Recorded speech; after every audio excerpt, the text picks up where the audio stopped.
up, Craig? Bring in our guest, as always, and sit him down in a nice fluffy chair. No, he's. You go get him, Jay. Oh, just get in here, Craig. Craig, get out. Bye. Go on, out. Shoo.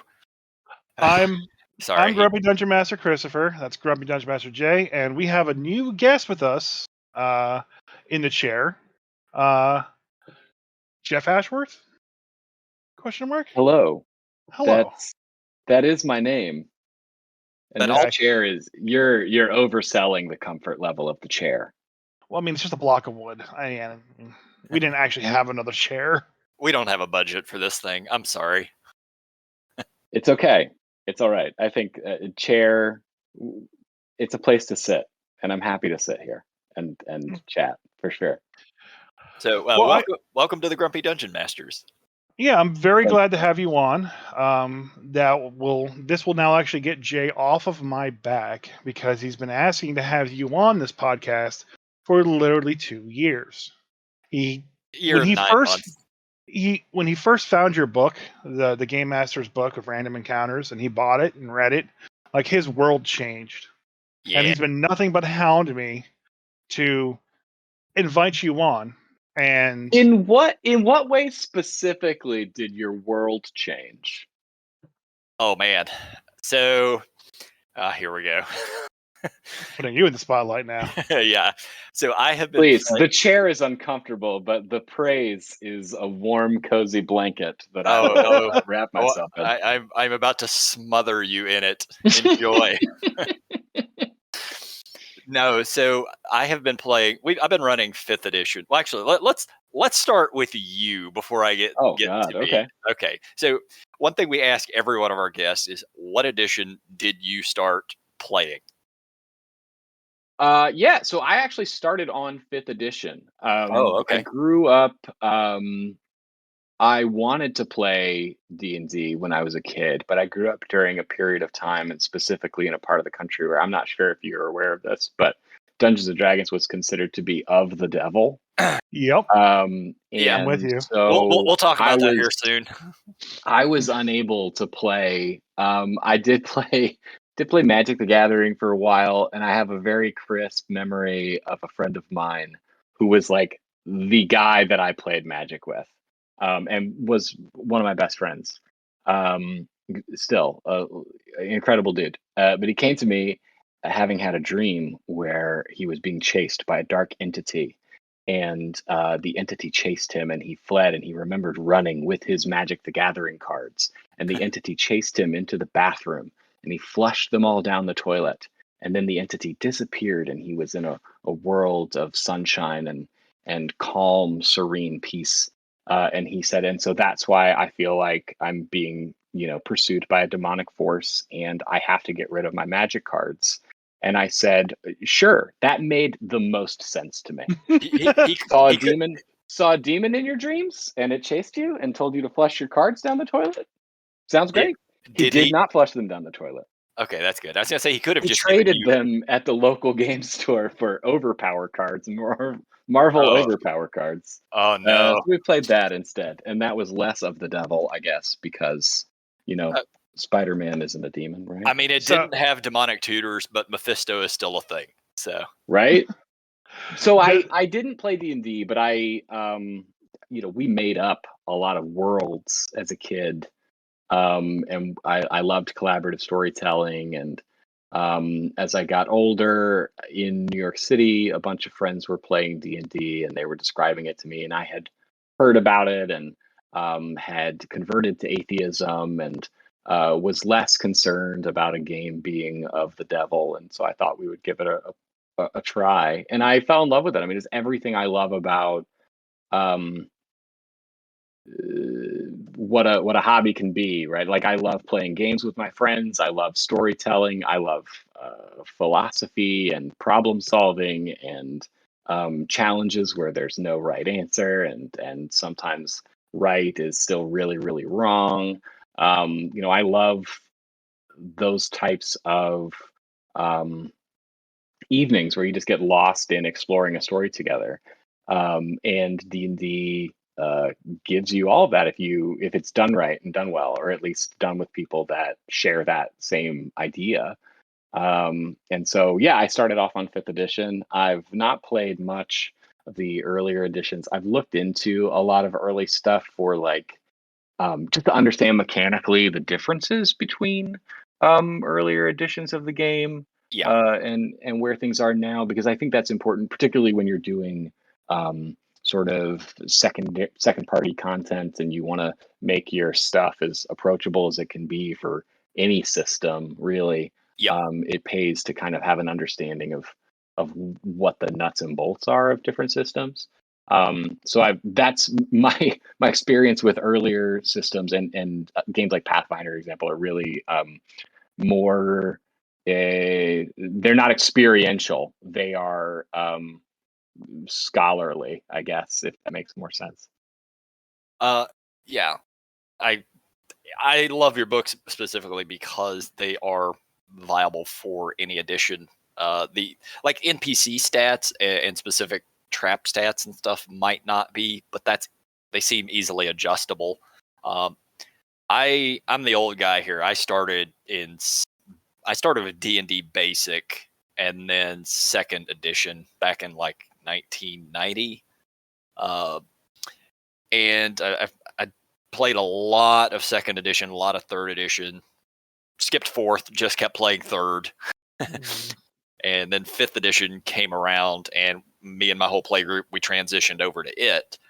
And I'd been playing 5th from the beginning of it up until fairly recent. And after many years of it, the system sort of gets boring, is the easiest way to say it. It's a great system. 5e is a great system for dungeon masters, but much, much less so for the players. Now, why do you think that is? It sounds like you have a grand theory of this. Oh, sure, yeah.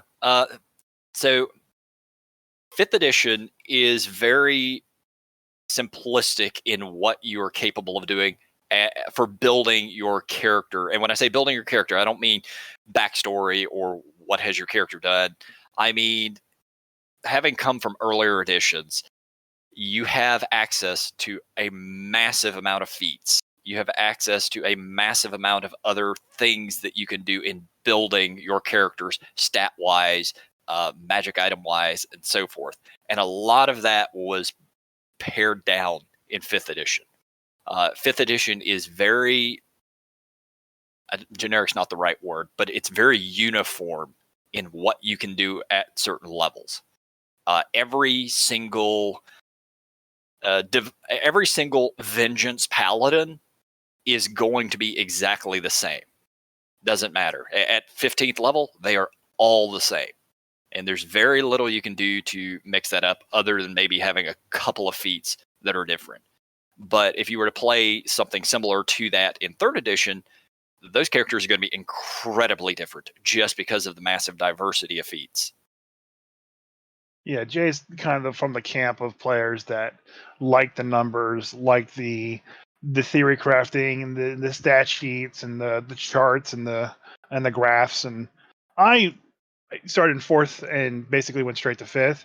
So I like the simplicity of the system. I like how everything kind of is the same, and it's the player and their story that makes things different. A good example Both are important. Yeah, both are very important. Like a good example of that is actually in one of your books that I was just kind of perusing.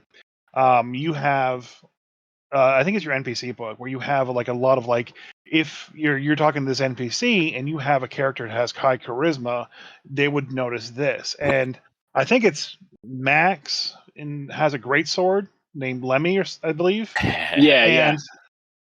And if you are martially trained, you have more insight onto that child should not be wielding that great sword. How can that child wield that great sword? And like that level of just kind of a name detail existed back in the 3rd and 2nd, and basically are of the desire of old school players like Jay.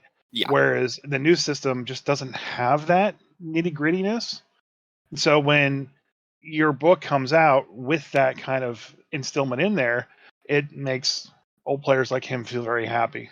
Yeah, I can dig into these books and I can find things that me as a DM can utilize for my players that it gives more diversity to the thing. And it doesn't necessarily help them in the building of characters, but they get to see other things. And I mean, you can always pull things that you see in here and give them out. So maybe when they're dealing with Max, they talk him out of the sword. And now they have this awesome great sword. You can't. It's his dad. Yeah, but then the moment that happens, you have somebody who's saying that sword is broken, and this player shouldn't have that magic weapon, and it's not balanced, and how dare you? See, I played with frenzied berserkers from 3rd edition, which are by far the most broken thing in the game, and yet we were still challenged, died many times with a frenzied berserker in our party. So yeah, and I might give myself away here, and I think that it's probably I may as well come clean. Like, I don't believe that there is such a thing as imbalance. Agreed. Yes. And so when I write books, particularly when I'm writing stuff like an adventure, I'll put an encounter together, and I'm thinking to myself, in fairness, you want to make sure that it's fair. You want your players to feel like they have as the GM, you can just be like, and guess what, there's a meteor storm, sorry, you all get crushed, and I need you to make a DC 25 dexterity check. You all failed. You got crushed for 100 damage, I'm sorry. You could do that, but you shouldn't, because it seems unreasonable. But if you put a monster on the field and they're getting their asses kicked, they can leave. They don't have to stay there. But players feel like they have to win. And so I know one of the things you love to talk about here is what's your grumpy DM, your take, like what is it that makes you frustrated at the table? And I will tell you there are two things. One is longtime players still asking me if they get sneak attack. I don't know. Like, you're a 13th level rogue. Why are you asking me if you get sneak attack? You know the rules. You know what they are. I laugh because honestly, in my game last night, my I have a longtime player who's played D&D since basic, and he's playing a rogue again, and he's flanking a mob, and he just kind of goes, "Do I have sneak attack on this guy?" And I'm just like, I was floored during the stream. I was like, "Come on, man." You have it for two reasons. You're flanking, which means the guy is in combat with another one of your allies, and also you have advantage because you're flanking, so you have it. It's like, you're my rules what's lawyer. The problem? You tell me. It makes me crazy. And then they're also like, "Hey, can I borrow a couple D6s?" No, you can't. You need to have the exact number of D6s you need on a sneak attack set aside, because you're gonna have a sneak attack all the time. Yep. Roll them. Either that or have a single D6 and roll it 6 times and add it up. Yeah, but D6s are cheap. You can get those anywhere. Yeah, buy a Monopoly game. You'll have enough. Those are around. Get people to loan them to you. No one else is using them. It's just you. It's you and the fireball guy. Have a pool that you share. But yes, that would be my number one is, do I have sneak attack? Yes, of course you do.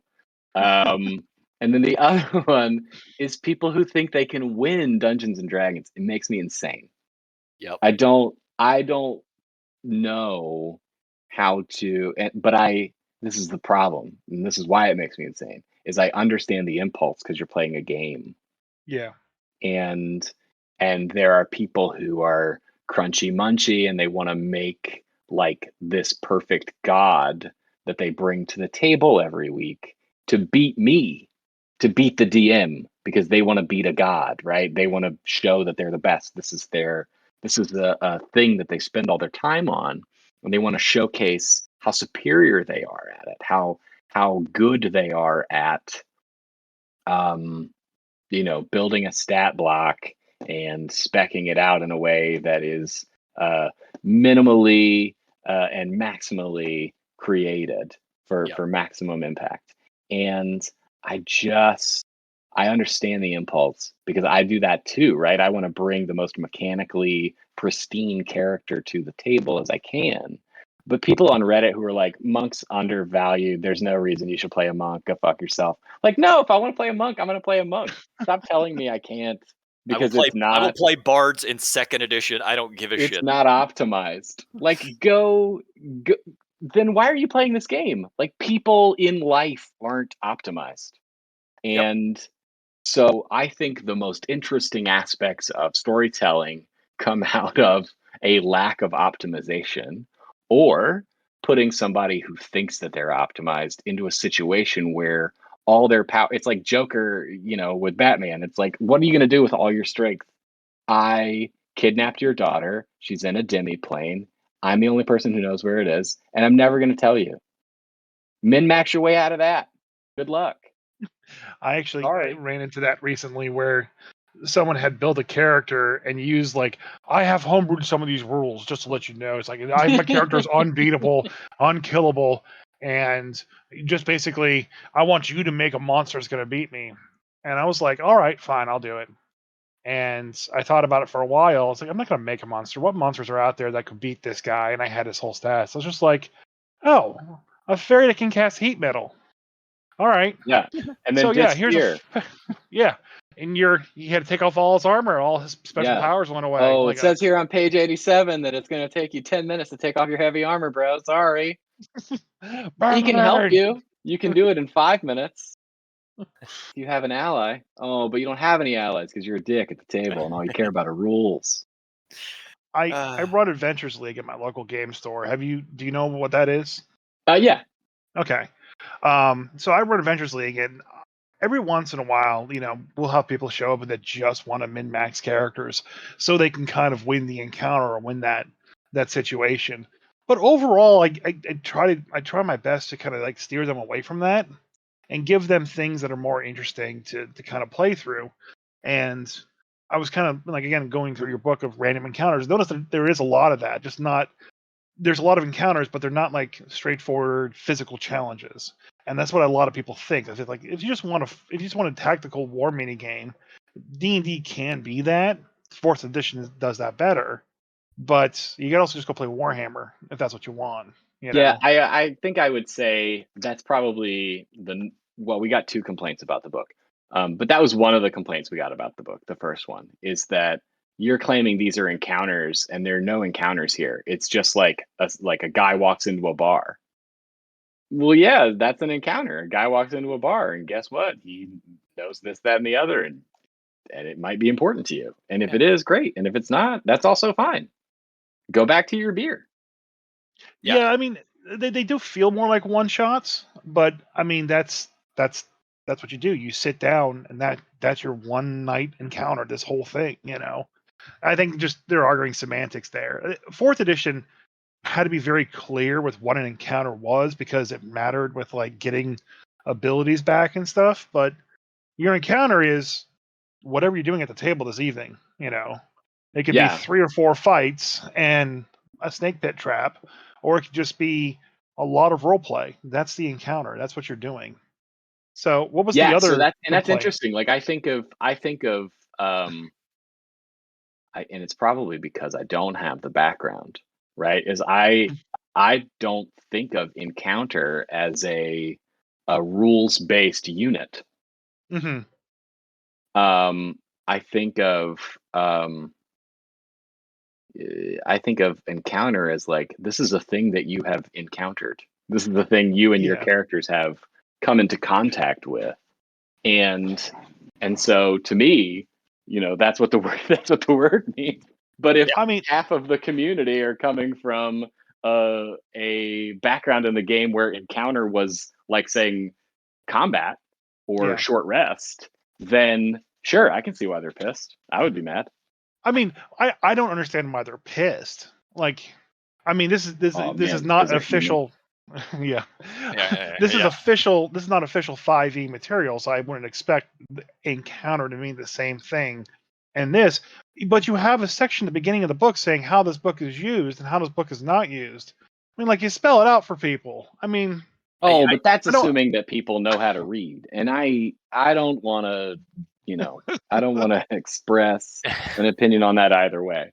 But I do know that the people who are fastest to write a review in a way that is critical are generally the people who see one thing that they don't like or don't understand, and they get frustrated by it, and that frustration drives them to, say, to poo-poo something. And this is not Yeah. my book. This is like in life. I find That's Yeah. the internet in general. yeah, exactly. It's, but at the same time, there are people who've read all of our books, cover to cover, and said like, well, I think the illustrations could be better, or I think, you don't have tactical rigor in the way that I expect, and you say that these are all random characters with fully fleshed out backstories. That's what it says on the cover, and this guy just has a bag of beans, and he's trying to find his grandma, and how am I supposed to build a story out of that? And I'm like, well, I mean, That's I could. exactly what you need. There are Well, plenty of stories. There are plenty of stories that start that way. Yeah. So let me point out, like, I am a very heavy home brewer. Like, I don't run. I'm pretty sure I've run only a single module, and I call them modules. They call them campaigns in 5th edition. But I've run Icewind Dale. Other than that, everything I've done is homebrew. I have my own setting, my own world, and your books, I will read through. I'll find an encounter, and I might not even run that encounter. I will use bits and pieces from it and create my own thing and interject it into my world. And for a DM who's creating their own things, that is incredibly useful to have just, I see this NPC, I read through what it does, and maybe they'll meet this guy. Maybe that guy has a different agenda than what's written in the book. But it still gives me thoughts. It gives me ideas, and it gives me things that I can work with. Then you are using the book as mostly intended. Well, good. I'm glad I'm doing it right. In my opinion, right? But you're the author, man. I try to say early on, and I think some people skip over this, is it doesn't really matter what I think the book should be. It's, you own it. It's your book now. And that's my opinion about games. Like, if you take a campaign and you, like Waterdeep Dragon Heist, and you feel like if you don't hit every single moment on every single page because you're a completionist or something, and I do think that's an epidemic in our society that's brought on by gaming culture, that I gotta find all the random caches that a fox led me to, otherwise I haven't defeated this game. God damn you, Witcher 3. But I again, I can empathize because I've done that. I'm like, yeah, I'm gonna take all these things down. And so, I think we get players at our table who, they play a lot of video games, and they get really into what's the look and feel of my character? What are they wearing? And am I specced out in a way mechanically that would be like I'm doing a loadout for a video game? And you get other people who watch a lot of Critical Role or NADPOD or D20 and whatever, and they're like, I want a story and I want to have a romance, and I don't really care about combat. And then you get people who are in the middle, who are just like, I've heard about D&D, I don't really know what it is, but I want to learn. And catering to all of those players is not easy every week, every session. And our aim, when we try to think through what we want these books to be as the publishing arm of this series of books, is, well, what are DMs doing? And my philosophy is that DMs are, in some ways, the showrunner for an episodic television program. And so you understand who your characters are, and you understand what their challenges are, and what their bonds and ideals and flaws are per the character sheet mechanically. And then you kind of pit those things against each other and figure out, okay, what do you want? How can I stop you from getting that? And if you have a bunch of people who are really talented improvisers, they can tell your story for you. If you don't, then, it's on you, I think, to kind of lead them in terms of their goals or their whatever is up for grabs. You're not railroading somebody if you tell them the guy who killed your brother is in the next town. He doesn't have to go there, but if he cares about avenging the death of his brother, that's where he's going to go. And so, you're not railroading people if they're playing into character and you put pieces on the board that are connected to things that they've said their character cares about. Yep. So Go ahead. We talked about this a little bit pre-show. Your professional career, part of that was working at WWE. You were on the creative writing team, correct? I don't want to overstate that I was on the creative writing team, because I didn't do exactly what people who are on that team would do. And I want to pause and say that there is no creative writing team at World Wrestling Entertainment. Everything It's that just you one gorilla see unfold is real. But I worked. They created a position for me in a weird way, because there wasn't someone who was responsible for doing this at the time. What And years now there were- is. what year? I started at WWE Magazine in 2009, and I worked there through 2012. So when people talk about like the reality era of WWE, my position and people who were in the writer's room that does not exist during that time were kind of responsible for that. So like CM Punk at Money in the Bank in Chicago, in a title match against John Cena, when there was all this contract negotiation stuff happening. Will he sign on? Will he not sign on? People didn't know, and it was legitimately, in the dirt sheets or whatever. People didn't know if Punk was going to stay at WWE during that time, and because he was talking about it, the writers who don't exist and Vince agreed that it would be cool if we could leverage social media, because that's where all these rumors were taking place anyway. Right. Leverage that energy into something that fed the storyline. And so when he comes out and does his big mic drop monologue, we knew generally how people were going to respond to that. And my job was to facilitate storyline from Monday to Monday, using Twitter as a medium for that conversation, and also doing a lot of WWE.com style, almost like TMZ meets WWE.com. Like I didn't have a person who was in front of the camera. I was running around with my cameraman saying, "Let's ambush that guy," or my iPhone, and interviewing them and asking them tough questions that we would then post on Twitter, to feed the, "Why are you fighting, Evan?" Like, why are you and Kofi Kingston fighting? And you find out because they interview you at that moment. Right.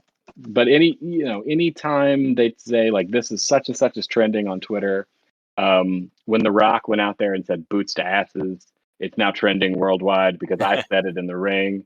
That was my group, like doing that sort of thing, like telling them this is something you can probably do.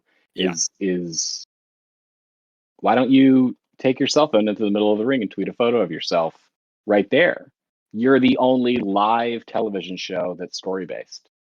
So you can use these, you can use this technology in a way that will further your storyline. So they were really receptive to that idea, but they didn't have anybody to do that and to run that. And so they hired me to do that. 2009 to 2012 or so, like that's really when Twitter and Facebook and everything were starting to explode in that manner for that kind of usage.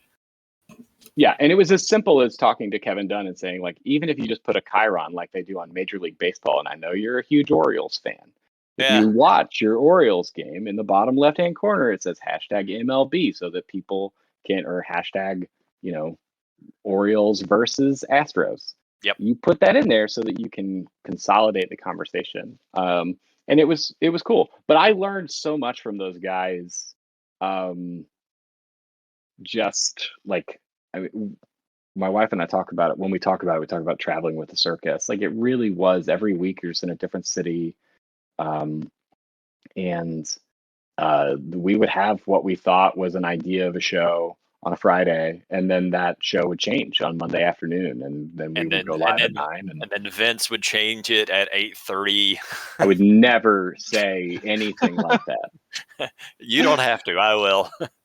So my wife loves wrestling, and she's the one that like introduced it to me because much like you, I was raised in an area where you were not allowed to play D&D or Magic, and wrestling was also just of evil and the devil. So I wasn't wanting to watch wrestling at all either until I married my wife, and she was big into wrestling and watched a lot, and so I started watching wrestling with her, and always kind of being that DM. I'm just watching WWE, and like this is just playing D&D half the time. Like all these stories and how everything kind of goes, all these characters are perfect characters. And I saw that you had written something about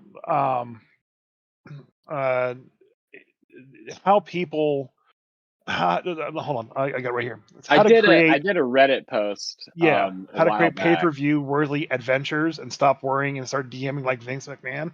And I read that whole thing. I'm just like, that entire post is just amazing when it comes to creating characters and creating larger than life entities to use in your game. And that's kind of where I was trying to lead with the WWE thing, is like, did that help when you started becoming like DMing per se? And like those skills kind of like carried over, I assume. And now you can start building these bigger characters. For me, I will say I unapologetically love professional wrestling as an art form. I will defend it as an art form. I think there are aspects of it that are unsavory. That you can say that about a lot of different types of art. There are aspects of it that are super base. You can say that about art as well.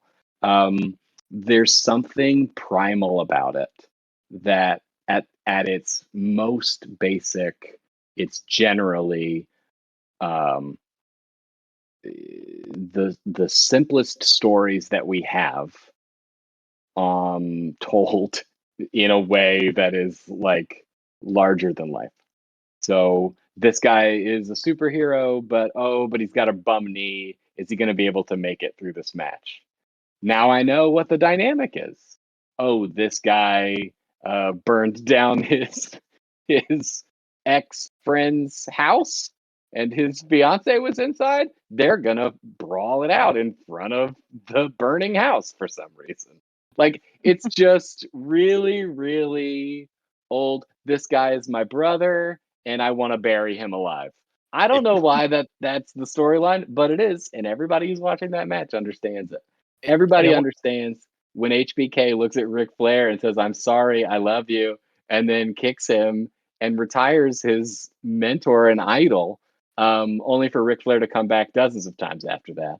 But people understand that the dynamic of that, even if they don't follow wrestling. It's like you have heroes, you have people who are trying to do the right thing. You have people who are overcoming adversity. You have underdogs. You have this guy's unbeatable. No one can stop him. He's a machine. The stories are so simple, and they don't complicate them to a fault, right? That's what people I think complain about a lot. It's the stories that are as old as time. Like, it's literally it's just the retelling of Troy over and over again. People get mad when they're like, "Oh, I can't believe that." I don't know. I can't believe Roman Reigns is still the champion after WrestleMania. Like, Cody Rhodes should have won. That's all you hear nowadays. I mean, be mad. You know what you're gonna do? Pay to see Cody Rhodes wrestle. That's right, and it's going to make it all the sweeter whenever it does happen. Yeah, that's the story. Yeah. You guys are talking about, growing up in places where there's the devil is in D&D. I grew up in Alabama during the 80s and 90s. So yeah, I'm very familiar with that. In Alabama, there are two religions. There is Christianity and there's pro wrestling. Oh man, you forgot Alabama football though. Okay, there's three. There's three religions. I'm sorry, What Alabama about and NASCAR? You live 5 miles or 5 there- feet from NASCAR. Okay, four Okay, religions. so there are 9 religions. One of them is pork based. Yeah. Yeah. So like these stories, me and my whole family, we grew up watching wrestling because that's just what you do here. You know, there wasn't anything else.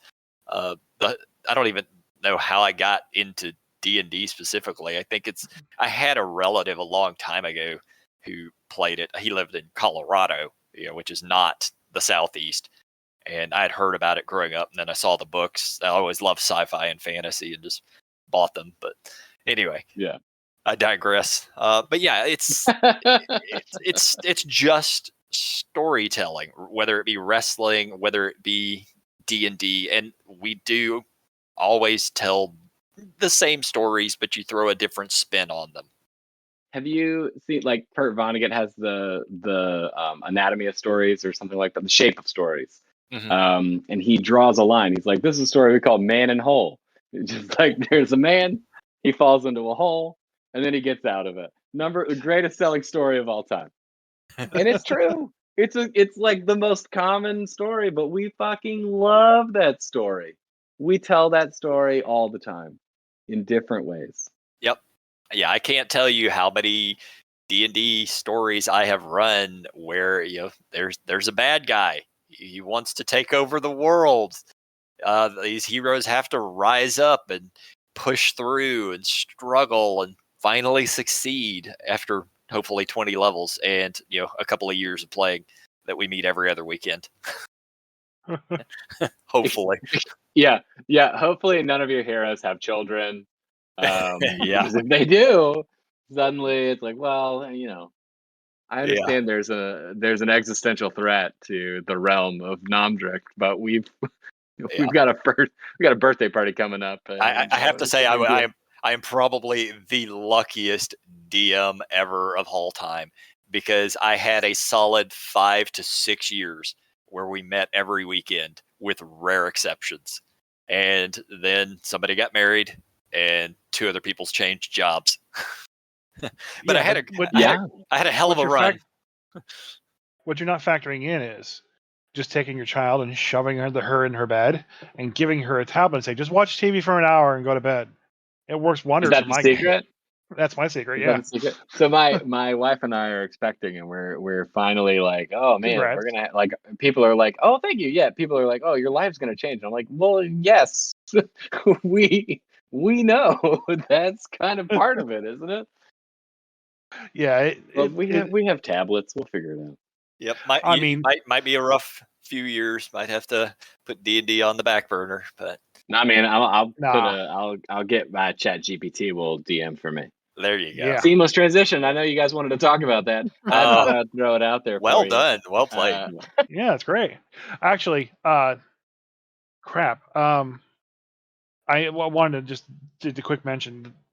So I do have my daughter, and I do shove the tablet in her face so we can play D&D on stream on my Twitch channel, and I've been looking for something else to keep up her time so she can do something, and I've been trying to get her into video games, and she is into Minecraft and watching whatever VTuber on YouTube wants to do playing Minecraft. I was like, I really want to get her into like Mario or something more entertaining, and luckily, we were at GameStop yesterday, and I bought the D&D Monopoly there, which we'll have to talk about that later, Jay.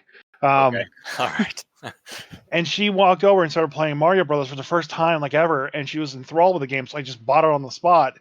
And this whole weekend, we've been able to play had D&D. To buy a Switch, and also had to buy like. Oh no! Did you have it already? When the pandemic hit, I had to buy both my wife and my daughter Switches so they could both play Minecraft together. Well, that's fun. Oh yeah, it's cute. But now she's just playing Mario Brothers, and it makes it so much easier. I'm like, oh, thank God! So I'm finally something I can relate with my daughter. But you love Minecraft. You played so much Minecraft with us. It's hard because she can't. She brings in like all the the fake shit that people bring in and mod to Minecraft. He's Oh. like, I want to summon the Elder Enderman. That doesn't exist, sweetie. But I want to do it. I don't. I just want to go away now. I just want to play real Minecraft. Just smash some bricks, darling. Yeah. So actually, yeah. So going back to the Chat GPT, we do not have to talk about it. We are going to. We're going to now. So you are what's a chief content officer, creator I person? am the chief content officer at Topics Media Lab. Yeah. Okay. And they kind of handle, from what I could tell, they just handle a lot of magazines for like Disney, Marvel, Hasbro, Topics and others. does two things. Topics is a licensed publisher. We do licensed print product on the book side and the magazine side. So as an example, we work with Hasbro and do the official Peppa Pig magazine. We also do the official John Wayne Collector's Edition. So we have a wide range of products. Very wide range there. Create on the licensing side. And then we also have a book division, Media Lab Books. And within that division, we publish cookbooks, unofficial, official. We do the Game Master series is under Media Lab Books.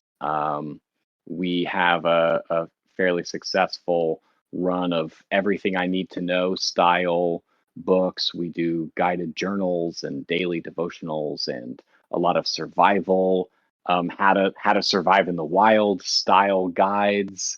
So my cocktail conversation is like unstoppable. I can talk for 5 minutes about almost anything, but then I start to fall off because my memory is not so great.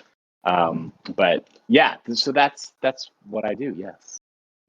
So I actually have a quote here where it says that you edit stories, and in a single day you edited stories about John Wayne, marijuana, and My Little Pony. That is true. I did do that. I don't think I could move from topic to topic like that fast. I think I would need to focus on one, but I guess you don't have the luxury of working slowly in that industry. You have to just kind of like roll things out as fast as possible. I think as a general editor, if that's your trade, you start by being a general reader, and you just sort of immerse yourself in everything, because it's either that's how your brain works. Like I have ADD, and I have to be in a little bit of everything. Like my first D&D character was a bard because I read Jack of all trades, and I was like, yeah, you're a little bit proficient in everything. Like, I feel like I can pull that off because I dabble in stuff. I'm not an expert in anything, but I went to a liberal arts school. Like I believe in the confluence of information and that everything's kind of connected, and that if you study math in the right way, you can understand art. And if you study art in the right way, you can understand philosophy. And like all of those things, I think are valuable. I don't know enough about everything to hold court with experts in any field, but I think I serve in that as a way station between this person's expertise and that person's expertise. Like I can kind of field them together and then create something that a general reader can understand. Yeah. So you're very a blessing and a curse. Very similar to me. Like I know a little bit about everything, expert of nothing other than maybe D&D because I've just done it for so long. Yeah. I have one question for you since you mentioned your ADD, because I legit am. How the hell did you manage to write multiple books and get them published? Because I cannot focus long enough to even try to do that. Well, I think that I say it kind of jokingly. So yeah, no, I have people who are really good at deadlines. I think anything you want to do, if you self-evaluate enough, you can see like these are the things that are going to make this work, and these are the things that are going to absolutely kill it. And if you can find a way to get people to help you, solve the shit that you're really not good at and help you with that aspect of things, you'd be amazed, what you can do, because then you can focus on the stuff that's actually going to make whatever the project is work. Yeah. I feel very fortunate. I work with a team at Topics. They're incredibly creative. Everybody is invested in the success of every book that we work on. And in the case of the Game Master books, we had a lot of people, whether it's in the editorial department or the art department, maybe they don't have a huge background in role playing or D&D, but like we sat down together, we played games together so that we could all understand the way that, like, who the book was talking to. Mm-hmm. And the production staff is like, okay, this is when we got to get our ideas in so that we can get the illustration created, so that we can get them turned around, so we can get the layout, we can proof it. Like that's what a publishing company is able to do. If I were publishing by myself, I think it would be a lot harder. And I have so much respect for folks who publish through DM's Guild or Drive Through and are doing it all by themselves. Because you're right, like it's just so many things to manage. Yeah. And there are things that I know enough about myself to say outwardly, like, well, I really suck at that. Like that's my like the stuff my wife and I talk about in therapy. Like I'm not good at this or that. And so I need you to help me be better at those things so that I can be good or great even at the stuff that I actually have a skill in. And she's the same way. And everybody, like, I feel like everybody has everything needs to be a team effort. Like it's for it's sure. so much easier. Guys, life is like a D&D party, right? It's like an adventuring party. You need somebody who's good at healing. You need somebody who's good at picking locks. You need somebody who can carry heavy stuff. You need somebody who has all the book smarts, but maybe they are really unattractive. Like you need all those things. And that kind of that statement alone leads to like your upcoming book, right? I have a couple books that are coming, but one of them, yes, is everything I need to know I learned from RPGs, which is my theory of everything through the lens of role-playing games in D&D. I firmly believe that if everybody played a little more Dungeons and Dragons, and also if everybody were required by law to spend at least 1 year in the service industry, not in the military service, in the service industry. Just waiting tables at an IHOP. Yeah. Yes. I think our world would be a better place. It's hard to argue. Like yeah. I honestly feel like sometimes the reason I have the jobs that I have is because I worked call center jobs and had to troubleshoot people's computers, and that level of patience and just like serenity that I needed to get through the day and not jump off the building has helped me greatly in a professional career where like just everything is on fire. Like this is shit's not on fire. You ever been 26 calls in queue on a help desk when there's a bug? Yeah. No. Have you ever served brunch, motherfucker? You don't know what stress is. Yeah. It's insane. Yeah, I worked at a Domino's Pizza for a while. It's service sucks.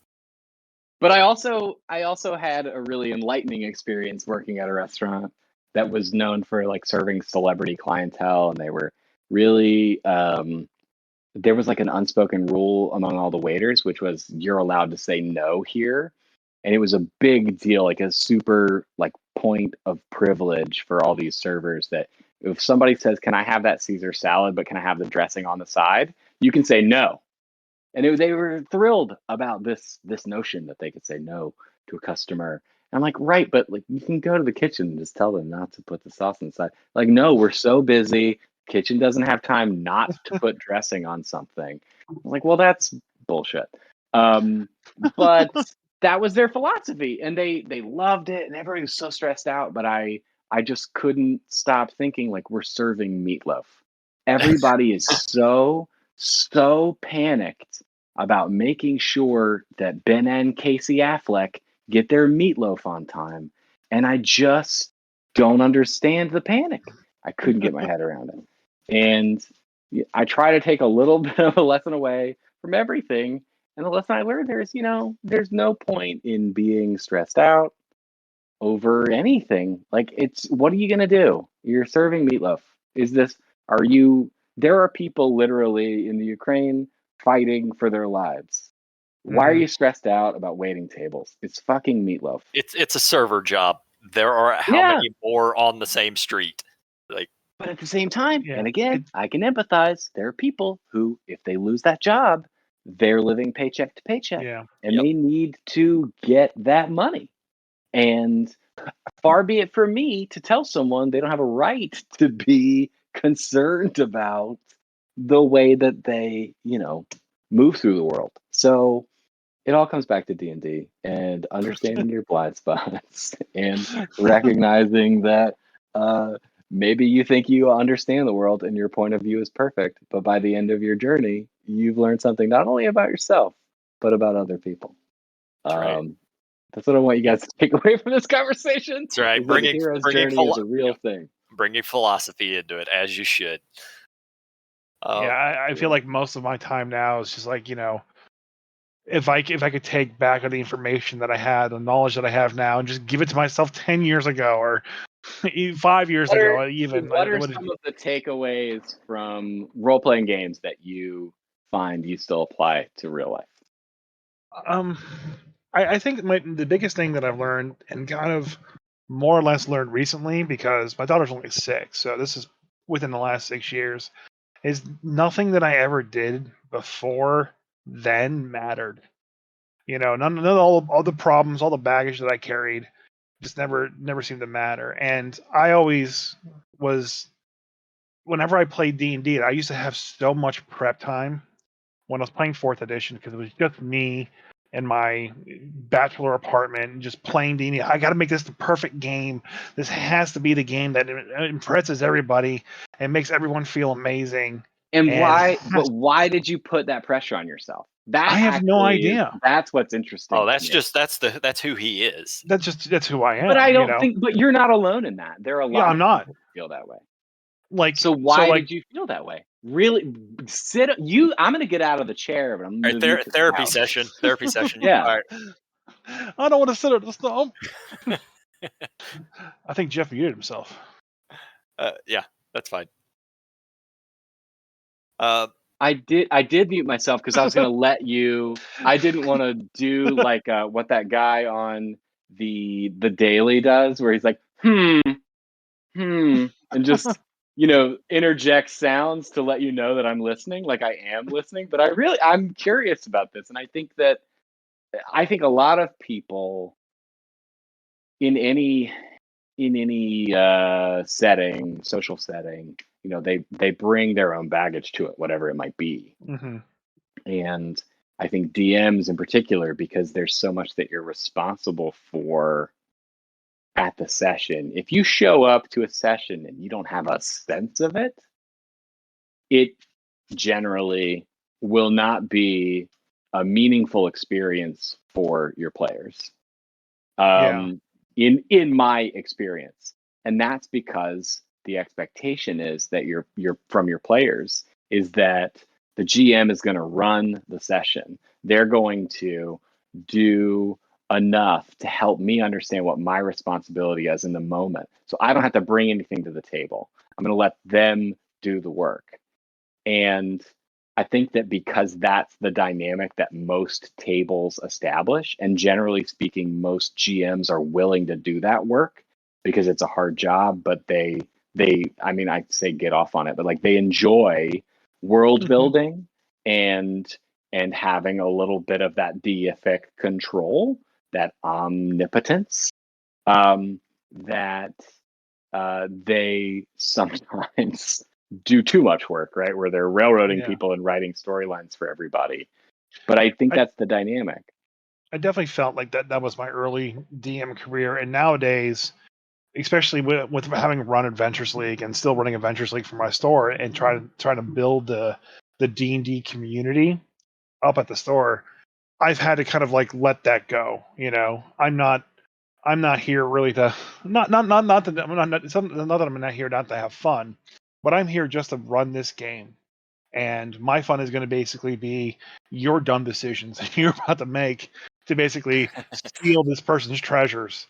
And that took a while for me to kind of figure out and kind of actually, get straight in my head. I never had the issue where I'm the DM, I have to win and it's you against me.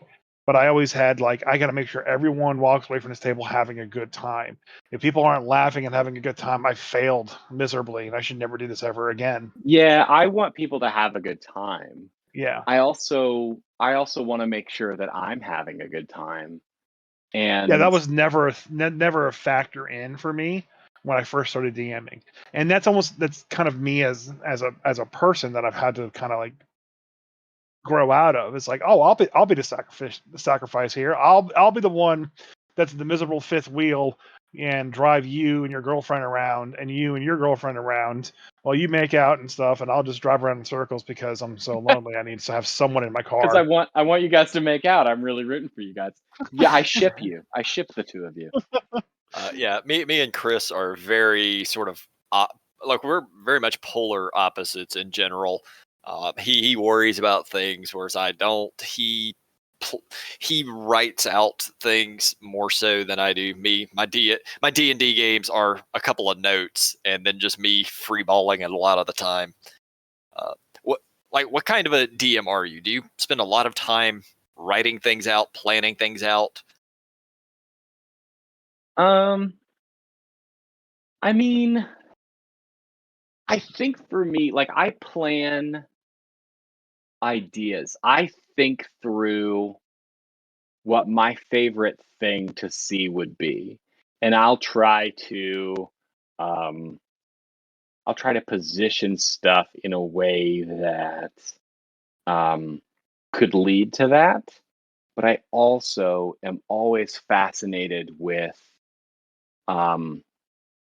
putting my players in a corner and watching them get out of it.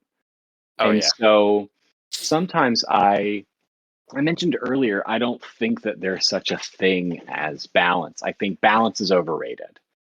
I think 5e, eventually your players will gain access to abilities that make, challenge ratings obsolete, that make no amount of planning can really, you can't strategize your way out of the wish spell. You know what I mean? So why are you trying to do that? Instead, I think just present them with otherworldly problems and just epic. Oh, sorry, you're not fighting one dragon. You're fighting 3 dragons. Well, the lore says they're solo hunters. Well, these 3 hunt together, and just leave it at that. Who cares what the lore says? You're fighting 3 dragons now. And then watching them say, why are those 3 dragons fighting together? Dragons are typically singular hunters. And I'm like, they know that. They know that about dragons. My players care about dragon lore. And then deciding, okay, I'm going to use what they know against them, or also use it to influence the story. So then I start writing notes down, why are these 3 dragons hanging out together? What do they care about? Oh, they absolutely one-shotted my 3 dragons. That was unexpected. They're so good at fighting. What do I do? And I remember being in a fight where I honestly was just like, I think my players are too good. I'm going to really try to kill one of them tonight. That was my goal, was to try to kill one of them, just to see if I could, because they were kicking my ass. They were kicking my ass, and so I was like, you know what, I'm gonna really put the hurting on them.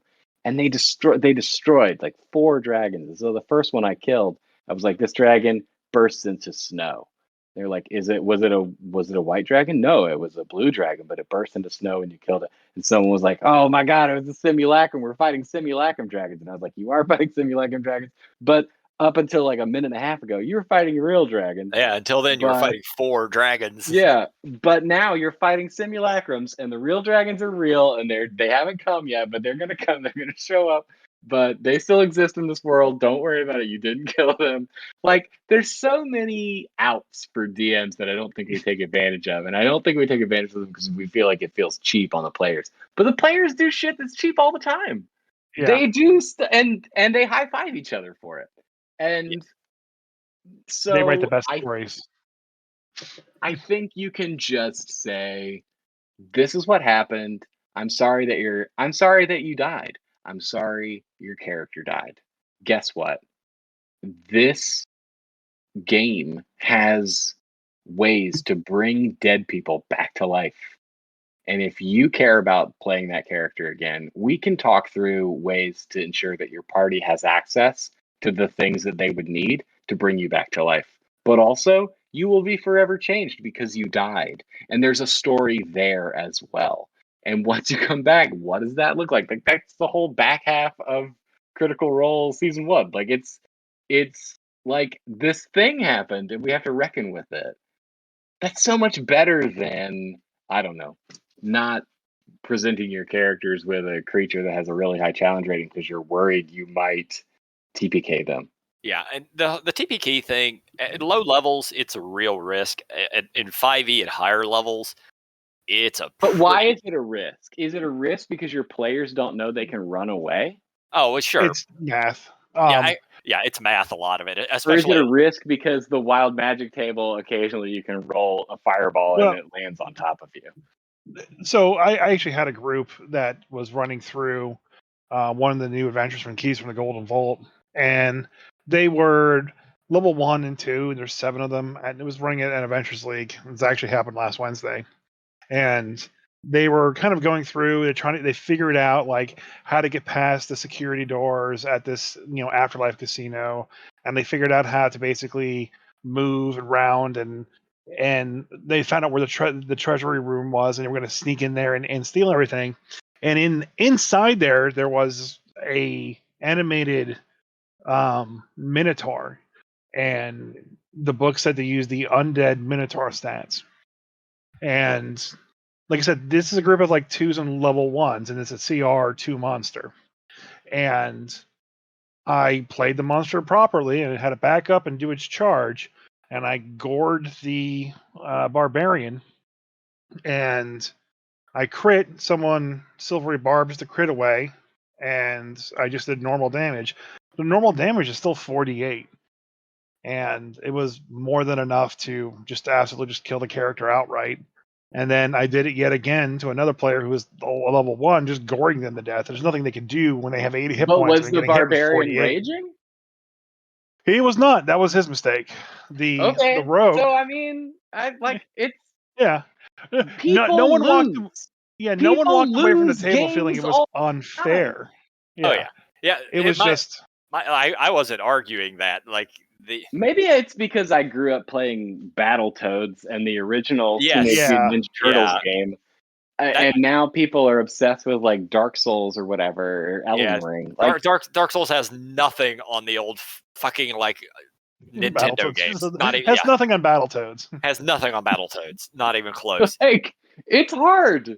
Play some fucking Ghosts and Goblins. Get used to dying. Yeah. the value of that experience, I still think about it. I still see that underwater level where I'm like, God damn it, they're turtles. They should be able to swim, but they're drowning. Yep. Yeah, no, we're all on the same page. Goddamn fucking purple seaweeds killed Michelangelo again.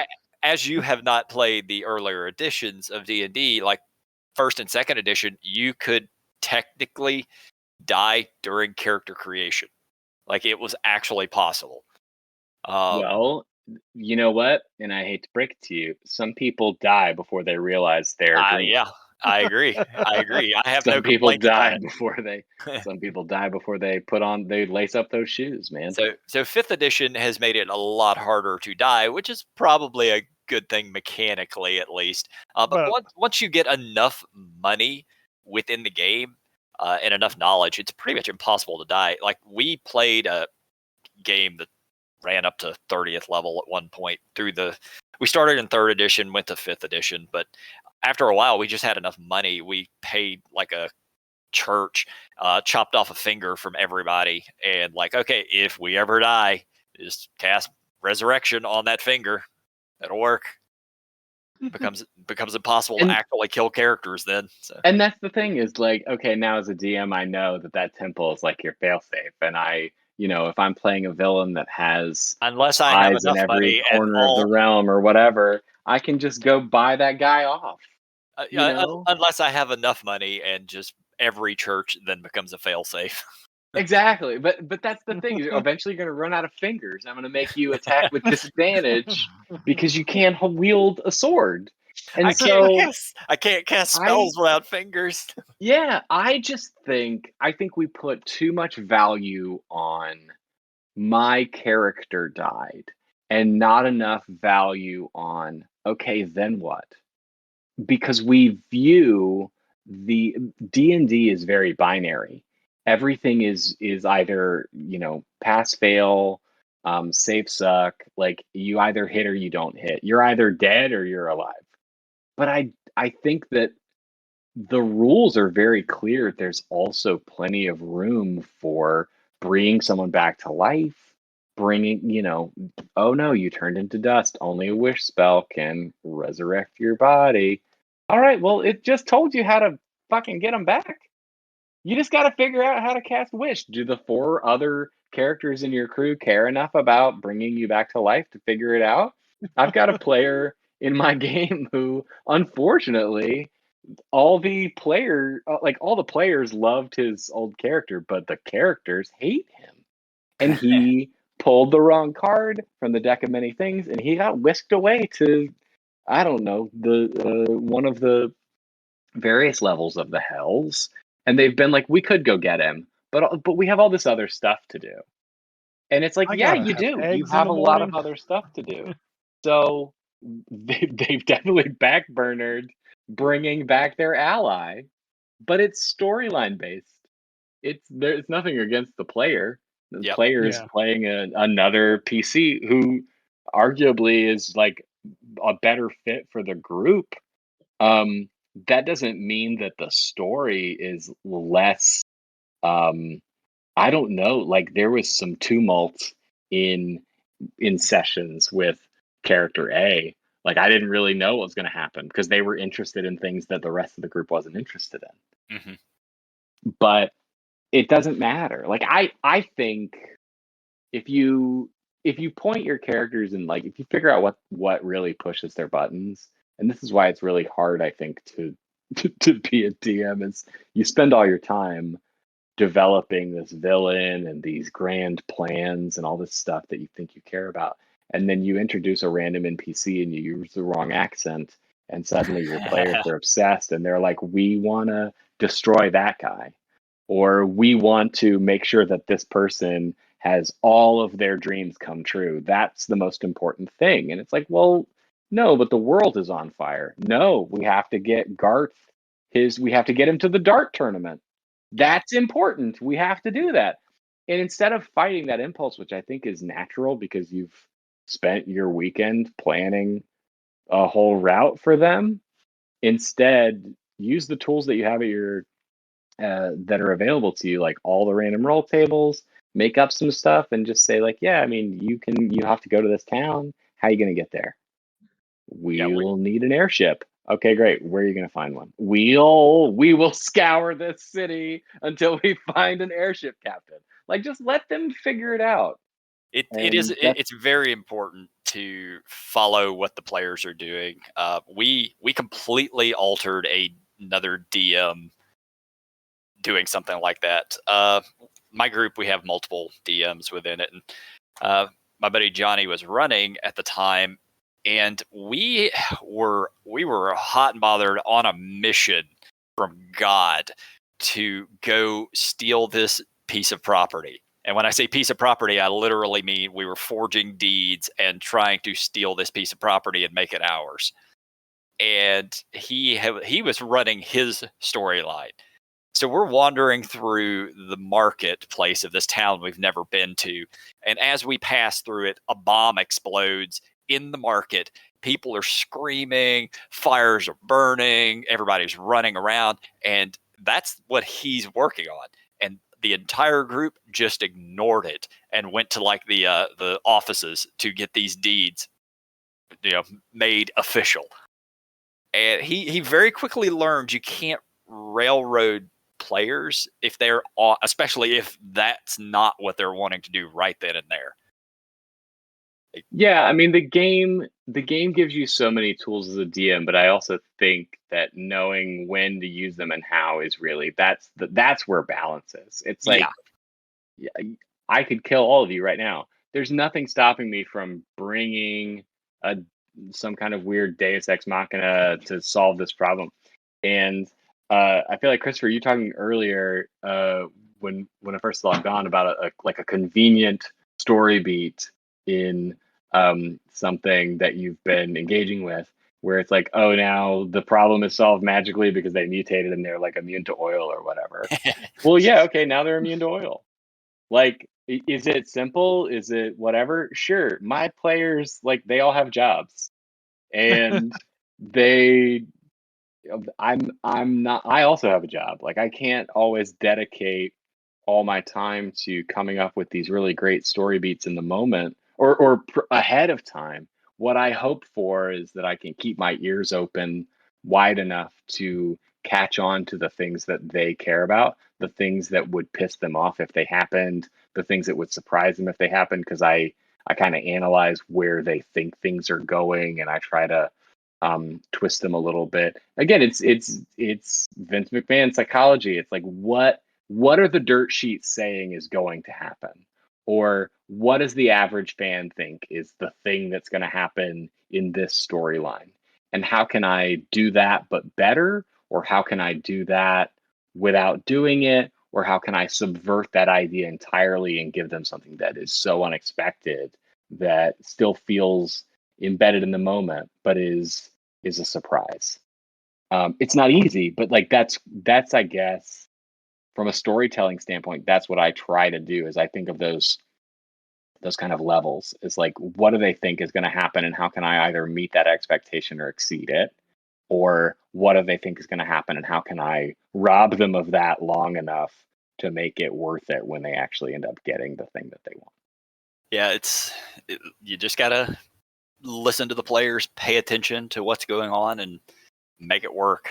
Like it's important. I do feel it's important to have a full storyline, but that storyline is going to be altered because of the other people who are telling the story with you. Yeah, I've gotten a lot of like benefit of looking at a clock system for factions and stuff. Like if my players don't care about these cultists that they met in the third or fourth sort of series of adventures we did together, that's fine. They no longer care about them. But a few of them were left alive. What are they doing? And I'll just check in with people every now and again. Like, well, they wanted to bring about the end of the world. What have they done to accomplish that? Anything? Have they done anything? Are they Well, they're any not as closer? powerful. They're not as powerful as the players. So maybe if the players are like halfway to their goal, then these guys are probably a quarter of the way. But a quarter of the way to ending the world is way too close to ending the world. So what does that look like? And how are people rising to stop it or subvert it or whatever? And I'll throw things like that every now and again to my crew, like, oh, you've heard word from your sister, and she's like, yeah, I mean, there seems like there's a big army here. No one knows why. It's like, well, if you want to go investigate it, you can. I said something the other day to my players. It's like, yeah, I'm here. I'm supposed to be at a royal funeral, but I'm here instead. And they didn't care. They didn't ask me what royal funeral, Who died? who died. They didn't care, and that's fucking fine. Like I'm fine with them not caring. I get that But all the time. the world doesn't revolve around them, and so there's stuff that they might have caught. I feel like you asked me what my background is. I played more video games. I play more like Fallout video games where they're just dialogue trees and stuff. I'm like, well, you clicked the wrong option like 9 characters ago. Because if you'd clicked a different character option, you might have learned that this dude has a secret underground lair, but you didn't pursue that. And that's fine. But now you have to deal with the monster he created down there. You could have stopped it when he was just growing it, but you didn't. And that's fine. You chased that woman because she looked at you funny. Like, great. Chase that woman. She looked at you funny. She also was a jackalware and was trying to kidnap you. Like, shit happens. Yeah, But can't always deal with every problem you at the can't same deal with time. every problem. And So I want to say this real quick. So I love playing Fallout. It's one of my favorite franchises, and I usually play one through the game as it's me, as I am playing this. I ended up in this apocalypse. What are my human choices to this answer? And then once I finish the game, I'll play through as my alter ego that I play at the LARP, my Thaladred character, which is basically this giant brute with a sword and a shield and just kills everything. Well, he hates undead, so whenever I play him, and sometimes I now play him first just for the more fun aspect of it, and I did in Fallout 4, he kills ghouls on sight. Yeah, if you run into ghouls, Friendly, like that's friendly or sorry. not, you show up, sorry, blam, and damn the consequences. Every once in a while, you end up with that one ghoul you can't kill because he's essential to the storyline. You're like, I gotta think of something creative to get rid of you. Yeah, like my character would never deign to speak to that person, and that's why I think RPGs are better because or tabletop games are better because you can say, yeah, all right, you can kill that guy if that's what you want to do. Kill it. Go Oh ahead. yeah. There are no NPCs you cannot at least attempt to kill. Yeah. Well, you had mentioned that you had a gotcha question for me. Have you already asked the gotcha question, or is there No, like a secret gotcha question that it you're is hiding a away from me? secret gotcha Have question. you covered every other aspect of conversation that you felt like you wanted to get into? Except for the Chat GPT thing and What how do you want bots to are ask me destroying your about industry. ChatGPT, or what do you want to hear about my opinion about it? Okay, so Do you have a going back to question related, or do you just want me to say like, what do you think about ChatGPT? Because I could well, ask actually, ChatGPT right now what it thinks I should say. oh yeah, Yeah. we had a podcast a couple weeks ago where we ranted about it for a little while, but because you work in kind of like the magazine industry, you're thriving, and the high points, nothing bad's Yeah, happening right now. if you want to get into publishing, now is the time for sure. Um, There's so much space on the Titanic right now. All the deck chairs, the weather's beautiful, the band is playing, things are great. so I actually found an AI that basically, I could give it myself like pictures of me, and it will create an AI bot that I could use for videos. And then if you use that AI bot program with another AI text to speech program, I could then basically have my AI person speak whatever I give it. And then I found another AI bot that will basically take in any website information and read the site and then create a script from it that I could then read for videos. And I could tie all three of these things together. And I'm actually legitimately sitting here thinking I should do this because I could have it just read the Forgotten Realms Wikipedia and go literally article by article and have it create automatically a snippet article for me, for my bot to read, and I could publish it to YouTube and just shit out more content into the sphere of shit, And That's what the I world needs. right, exactly. That's exactly what the world needs. And like so while Jay found you through books, I actually uh, read an article of yours, I guess that you wrote for Fatherly Yes. about playing D&D around the table. Yep. Like I read through that article, like that was great. That you can't use an AI bot to generate that. Well, maybe you can now, but that was a very well thought out article, and I love it. I'm going to link it in Discord. People who wants to read it, it's great. I don't know how increasing sperm count is going to help with that, but that's a different article. It's still a good article. That's And I guess I that's how will you say get the this. I will family say to this to play all family of games. exactly all the gentlemen listening. If you and your partner are planning on having children, get your sperm count checked. Just find out. Find out where you are. We put a lot of responsibility on the ladies to get their house in order, get their oven clean or whatever, so that they can put that bun in there. But we have our responsibility as men. And if your numbers are in the toilet, as 1 in 4 men's numbers are in the toilet statistically. Again, as I said, my cocktail conversation off the charts. You are part of that. You're part of the decline in sperm count in the Western world. If you have a desk job where you sit all day, chances are your sperm count is lower than it ought to be. If you drink more than a couple glasses of alcohol a week, or if you smoke weed, those things impact your sperm count. So if you're trying to have kids, save yourself a lot of heartache in the long run, where you're just like taking a shot at it without the goalie there, and get your numbers checked. It costs like $100, and you will save yourself a lot of time if you know where you stand. This has been a public service announcement brought to you by my sperm. And I feel like this was a I GI thank you Joe for listening. PSA.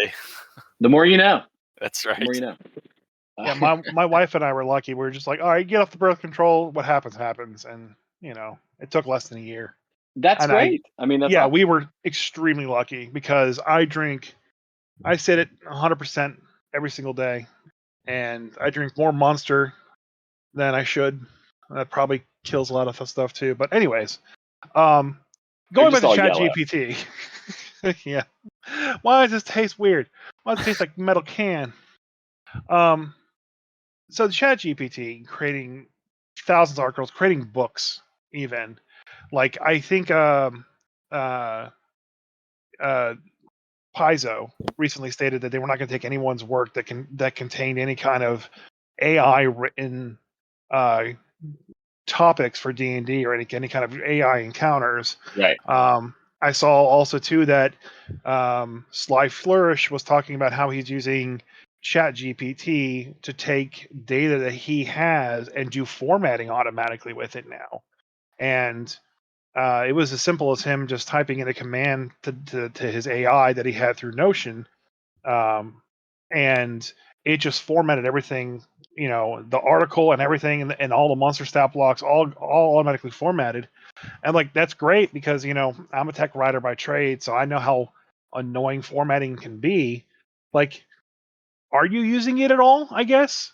What are your feelings towards all this stuff, and how do you we feel? don't use it. We don't. Well, I feel a lot of things, right? We don't use it to create content. Yeah. There are publishers, particularly online publishers, who I think their work is so connected to search engine optimization that they are hiring writers to produce content specifically to the algorithm. They're not writing a story that they think, like the how D&D makes you a better dad story that you mentioned. Like that's not something people were searching for.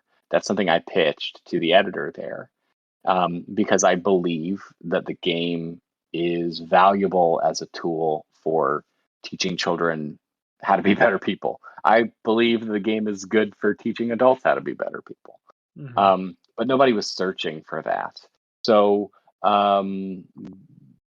it got pitched a different way, right? But they also, that website and every other website in existence, has a person who's responsible for telling the editors what people are searching for. And then you write stories that will fill different buckets that people are searching for. Like keto slow cooker meals is trending in search, but nobody has content for that. Can we create a story that breaks down ketogenic diet and how to use your crockpot to make a bunch of recipes? So if you go to, I think CNET said that they were using ChatGPT to write articles. Can't remember. It was either them or another company that is in tech. You'd be surprised. But it's just like you said, you can program a machine to scour Wikipedia and tell you 10 interesting things about the Shadowfell. Like it can figure those things out because it can search the internet past 2021. What it can't do generally is create new stuff. And so I think that if you want to be a writer out there, and I challenge anybody who's interested in continuing to create content, like you can use it as a tool. It's very helpful to use as a search interface for stuff. Like if you said, write me a pantheon of gods, it can write you a pantheon of gods. It will name them for you. It will say like, this is the god of luck. This is the god of tasty sweets. This is the god of whatever. Like it can do that. It can name them, but it can't tell you necessarily at this point how to build a story out of all of those things in a way that is compelling and in a way that is written arrhythmically. Like you can read a story, and I can read a story because I read so many stories every day. And I can tell when something's been generated by a machine because it doesn't have a rhythm to it, or it has too much rhythm, like everything's in 4/4 time. But good writers write, they break up their sentences and they have phrases, and then they'll have something that's really long and lengthy, and they have a sense of humor. Like ChatGPT is not funny. It does not have jokes. It thinks it does. And it, like a lot of young writers, thinks that it's right about everything. And that will make it very challenging for these companies that are planning to use it to supplement their creative writing teams, whether it's editors or journalists or whatever, because the machine only knows what has already existed. It's not going out there and finding things that are new.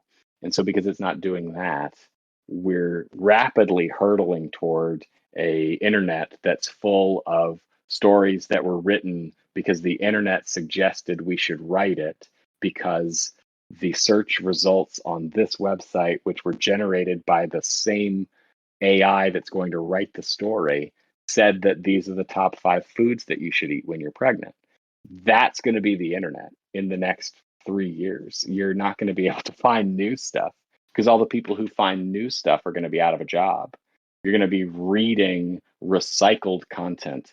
You know how when you go on Twitter or TikTok, you're like, I've seen this meme already. Mm-hmm. Oh yeah, It's because the algorithm that was a greatest hits, and so they just keep playing the greatest hits over and over again. Same with Hollywood. There's no money in taking a risk.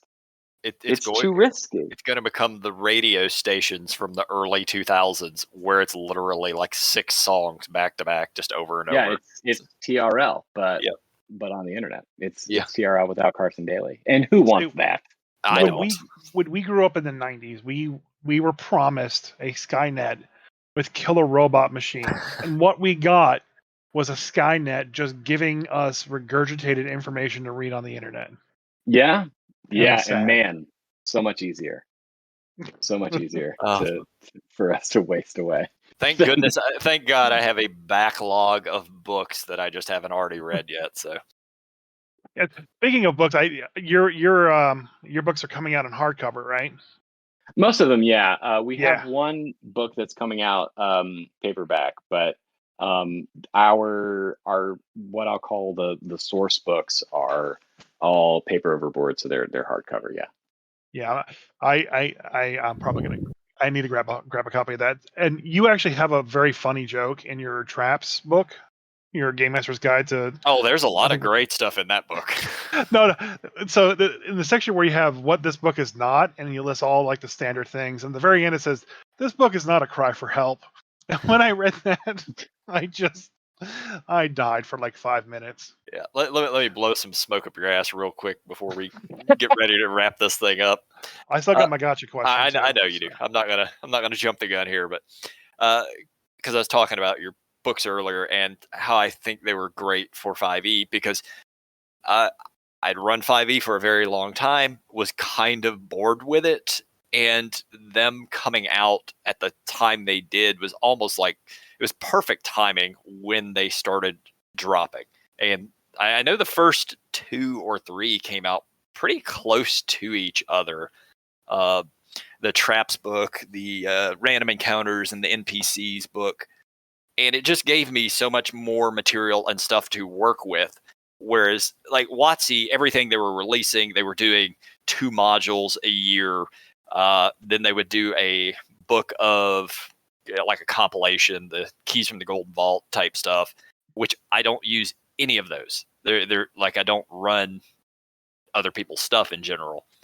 So having access to these books with all of this random stuff that I could then pull ideas from, insert, it was fantastic timing.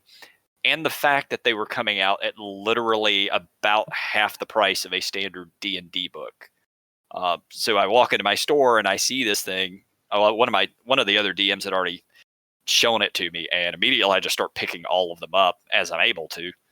And I've gotten a ton of use out of them. And I'm not really running 5th edition now, but I still will be using it even with the other editions that I'm going to be running. So Yeah, I even had players who, one player actually in particular came in with your Random Encounters book, and I was like, oh, I kind of know that. It's like, what do you think about it? He's like, oh, this is the best book. I use this all the time. It's great. And I got them all. There's another one coming out. I'm going to pick that one up soon. And he got other people to buy your books too. So, Oh, that's Yeah, great. said, I mean, a lot of it has been word of mouth. Like it Yeah. really has, because I tell somebody and they tell somebody, and it just sort of snowballs from there. So and I don't know if you've noticed, but like on Amazon, you have a 4.8 out of 5 as a rating. 84% of the people that rated you are 5-star. You have 0 1-star ratings on Amazon. good job. That's pretty it'll impressive. happen. They'll get there. They'll find me. I Somebody did will read listen through. to this and they'll be like, "This motherfucker," and they'll just give me a 1-star out of spite. So to all the people who decided to poo-poo on it and write articles about, I don't like this, well, they can, screw off. I think No, they're but fantastic. I get it. I'm happy for Yeah. those people. I think, I still feel like we're making meatloaf. Like if you're mad about this, then I'm really sorry that you feel like you're. I strained my eyes reading the 2-star reviews. I was like, Jesus, really? This is what you're upset about? Yeah. Like, come on. All right, so here's my gotcha question. You're Okay, an I'm editor, ready. you're a writer, you've done a lot of things. I'm a tech writer. I've been a tech writer for 20 years. So most of my stuff really isn't creative writing. It's just, this is how you do it in the simplest way possible. So people who are smart can read it and not be bored, but people who can't read that good. Yeah, start I with have you. the utmost respect for what you do as a technical writer. It is a skill that I think is undersung in our not only just in the writing profession, but in the world at large. Like, I don't think enough people understand the value of technical writing or the import of technical writing. Thank you. So I applaud you. So thank you very much. So here's my question. No, you can't ask the gotcha question now. I just gave you a compliment. No. This is a pet peeve of mine too. It's still coming. Why Go no ahead, okay. Oxford comma? Why no Oxford comma? Okay, so our copy editor doesn't believe in it. Really? Yeah. And it's up for debate. It's a thing some people love. Some people want to go to war over it. Oh yeah, I do. Other people don't think it's as necessary. We shy away from it. We do have a couple imprints that are adamant that we use it, so we use it for them. But generally speaking, I probably use too many commas in my personal writing, and without the if there's a rule I can adhere to that removes commas, that's the rule I should be following. I am a heavy user of the comma myself. So. Yeah, I use like a breath. So I'm writing and I'm like, this is where the person who's saying this, if they were reading it out loud, would need to breathe. Yeah. But that's not how sentence structure works. So I have to remind myself, that I'm not always writing a monologue. Sometimes I'm writing an article about John Wayne's childhood in California. See, that's a technical writer. We don't use the comma. Yeah. I mean, I know that like in casual conversation and casual writing, it's never used, but like in technical writing, it's like you have to use that, or else you're going to wind up confusing people. And it was always like an interview question that I used, and I wanted people just to explain to me why they didn't like it or why they did like it. And so when I was looking through your book, and I would see that can you hear, if you listen carefully, can you hear the militia outside your home that I have conjured? And because I can hear the people banging their shields outside mine, that you have gathered in your defense. It's a weird thing. I mean, it really is certainly not the most controversial take that we've probably shared tonight. But yeah, we don't use it. We don't think we need it.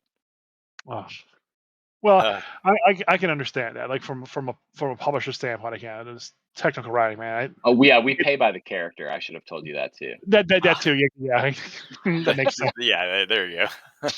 I can. What's my favorite one is My favorite example of the use for the Oxford comma is a museum that was holding an exhibit for Nelson Mandela, a 3,000-year-old god and a dildo collector. And without that comma, it's very weird. But in Yeah. that instance, so this is actually my personal rule. In that instance, if you need it, you use it. There's Yeah. no rule saying you have to use it all Right. the time, except Yeah. for the Oxford comma, which says that you do. I use it And all the time. I don't believe in rules that I have to adhere to all the time I'm the because I DM. play a D&D. I play D&D, baby. I'm chaotic. I embrace the chaos. Let's. I don't even want to start going down the alignment rule or thing right now. We start talking alignment, we're going to be here another 45. Well, I will tell you this. Craig actually, you mentioned him earlier. Yes. I believe Craig is true neutral. True neutral. Okay, hold on. So, True neutral. all right, hold on. Before we dive into this, let me, for newer listeners who might not know what we're about to discuss, so we're going to let you have your fill on this one. All right. So one thing we do with Craig, he's a quote unquote NPC that we're going to put together a character sheet for at some point, and we always like our guests to come up with something for them. It can be a He stat. records the podcast. Yeah, he records the podcast. It could be a stat. It could be pieces of his backstory. It could be an item he's got. It could be people he knows. Anything like that. So we're going to have you do that. I told you all of the little details we already have for him, and the thing you're going to add to him is that he is true neutral. Correct? Yes, he's true neutral. He believes in the power of non-belief. He's like a not a Christopher Hitchens necessarily, where he's a militant atheist, but he's just like, yeah, no, my power comes from believing that I'm the only thing that can impact the world that I live in. All right. All right. So he's got quite an ego on him, apparently. But that's the thing. He doesn't believe in ego. Okay. He's true neutral. So He's he has no belief on anything. He believes that non-belief is the best way forward. Okay. He knows that the only absolute is that there are no absolutes. He's that kind of guy. Fortunately for me, when it comes to actually writing up his character sheet, it'll be easy enough because all I have to do is put an N on the character sheet. Yeah, just straight up N. I don't have to worry about all of the little minutia and the details of why. Well, you don't have to worry about the paradox that exists in his very being. That's for him to sort out, him and his therapist, whose name is also Craig. Oh, two pieces of lore. Hold on, is it CR''AIG or CRA''IG? No, it's spelled with a K. Okay. That's how they. So KRAIG. Yeah. Okay. So Jeff, it's been great having you on and talking. We're actually close to 2 hours. Yeah. How'd that happen? I don't know, but it was great nonetheless. One thing we do. Yeah, I know. Me too. One thing we asked everyone though is to tell us like your grumpiest DM story, and you did mention earlier that you have a couple very DM ticks, as in like you hate when people ask if they have sneak attack at the table. Yes. But we would like a story. Your grumpiest, if you got one, DM story, if you got one. So I don't want to get too deep into the weeds, but what's your definition of grumpy? Whatever you deem it be. It could just be a gripe, a time that you had a heavy sigh at a stupid decision, or a time that players derailed you completely, having you throw out like months worth of work, so you have to basically do everything again. I can't say recently that did happen. I had, and it's hard for me because I'll preface this by saying I think the thing that frustrates me or makes me the most grumpy is when people believe that there's a right way to play D&D. That kills me because I think that as a game, it's meant to be collaborative. So together, we're all meant to bring our perspective on the right way to play to the table. And then we're meant to work together to figure out how we can tell a story together. And the rules are there to adjudicate storytelling, in my opinion. So I don't like to get bogged down in rules. I generally will say, this is the rule. This is what I'm going to rule tonight. We can look it up later. If I'm wrong, I'll make it up to you. And I've had players in the past who are frustrated by that because they are sticklers for rules and they really care about the rules and they use the rules as a way to be better than me at something. And I don't have time for that in a collaborative setting. That's not how you're meant to operate, in my opinion. So I get really bored with minutia of rules. I just don't have the bandwidth for it. But in this case, I built up, and we'd added a player to our group, and that's always hard because I try to do a lot of work to implement backstory into stuff that's happening in the future. And so I had like incorporated this player into the game, and I was really excited about her story arc and how it interwove with the other story arcs that we had going. And I'd finally aligned my characters who were disparate and cared about different things, and my players who were exactly the same way. I'd gotten them to hate the same thing at the same time. And all of it was connected to stuff that their characters cared about, their backstories. And so I was pumped, right? Because that's, to me, now I have a path forward. They're going to try to stop this person from doing these three things, and they're all invested. And not just because I told them, this is a guy who sucks, you should hate him. They hated him, and they wanted to stop this stuff from happening. But instead, as a whim on for Christmas, I broke out the deck of many things as a Christmas gift. I gave them all like weird magic items for Christmas. But then I also was like, if you want to, you can draw from the deck of many things. And so I used the deck of daddy things from the Dungeons and Daddies podcast, which if you haven't listened to, is fantastic. But they released a deck of many things that also has like 30 extra cards. And one of the cards it's called the Mari card, which just like drops a child into your storyline. Now one of my players has a kid, and it was amazing because now he has something that's completely upended his storyline. So we had all this, and then he pulled like the Knight card, and I was like, that's great. This is a person that comes with the kid. They're protecting the child. They're a package deal. And then he drew the gems cards. Now he's independently wealthy. He doesn't have to adventure at all. He's like, I can just take care of my kid. That's what I care about. That's what I'm going to do. And I was like, that's great. I want to watch that story. Well, then another character pulls the Fate card, I think. And one of them pulled the Don John card and so disappeared. Another one pulled the I forget what it's called, but the one that basically like banishes you to a plane of the DM's existence. Like it's basically the Don John card, but more complicated. And so two of my characters were off the map, gone forever. And then they pulled another card that was the Fate card, so they could do anything they wanted and reverse any moment in history. And they chose, after much debate, and they told me, they were like, we don't want to choose this because it's going to screw up your story. And I was like, I want you to choose the one that's going to screw up my story. If that's what your characters would do, that's interesting to me. But they did. They pulled the one that screwed up my story. So they had this, like, they solved it as players, basically, which was, there's this problem. We hate it. We want to get rid of it. The only way we can get rid of it, really, without any lasting repercussions, is to just press a reset button for like session 1, basically, or like session 3, I think. Where this one thing happened, we're going to say that one thing didn't happen. And now everything that I'd sketched out probably 4 or 5 months worth of sessions because I knew where my story was going to go based on the things that they said they cared about and wanted to stop. It's like, okay, well, that's going to be a dungeon crawl. And then, oh, they want to do that. That's going to be this. And oh, they're going to need this magic item. They're going to have to go to this plane. And I could probably get 3 or 4 sessions out of that. You just kind of sketch it out that way. It doesn't mean they have to do all those things, but I knew they were going to because of what they had told me.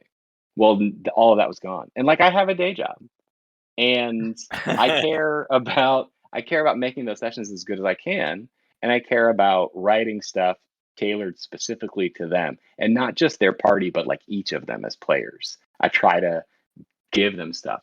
And so because they threw all of that away with this magical card that I gave them, I was mad at myself mostly. Yep. But then I was also mad at having to start over. But it's truly because they have this kid. Like, we'd never had an NPC, with one exception. We've had very few NPCs that everybody's like, okay, well, I mean, regardless, that person has to survive. We have to do whatever we can to make sure that that person makes it through this adventure. And because now I have that button I can push, I can manipulate them to do some of the stuff I wanted them to do originally. It's just a totally different villain with different motivation. They're doing it for different reasons. Um, the beats are the same, the motivations are different. So I can rehash all that stuff.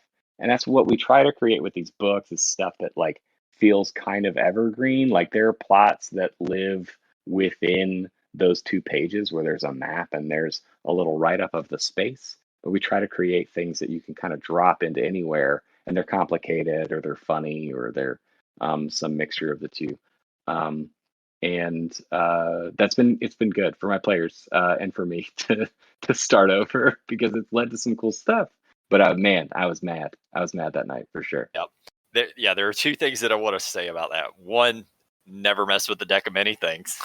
Oh, it's so good. It's so funny. It can be, but I've learned from experience how it will upend shit very easily. I think it's best used when you don't know what you want to do next. Oh, and sure. The problem is, I knew what I wanted to do next, and by giving them that, I have no one to blame but myself. I'd created this space where I knew exactly what I thought we were going to be doing for a while, and instead I rolled the dice, baby, and the dice told a different story. That's how it goes.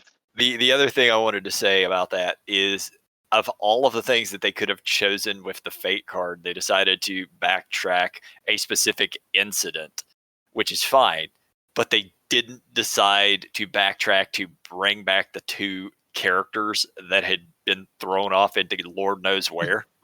So they talked about that, and that's what's interesting to me. And this is why I'm not actually grumpy about it. Again, I think the people who annoy me the most are people who think they can win D&D. Not interested in winning. I'm the GM. I'm not interested in winning. I'm interested in having an interesting conversation. And so, these people who are like, we're a party, we love each other, they got to say, like, well, we can do this one thing that'll save these 2 people, or we can do this one thing that'll save an entire village and probably the world. Which one are we going to choose? Well, those 2 people, we don't even know where they are. We assume they're lost. They might be dead, but they would have died to stop this from happening. So we need to stop this from happening. That's what we need to do. As players, it would have been so much easier, for sure, for them to say, yeah, we bring them back and we get to start over. And they did. There was a moment where one player was like, could we mechanically say that he didn't draw this one card, and instead he drew the next card? Like, could we do that? And I was like, well, you could, if that's what you wanted to do.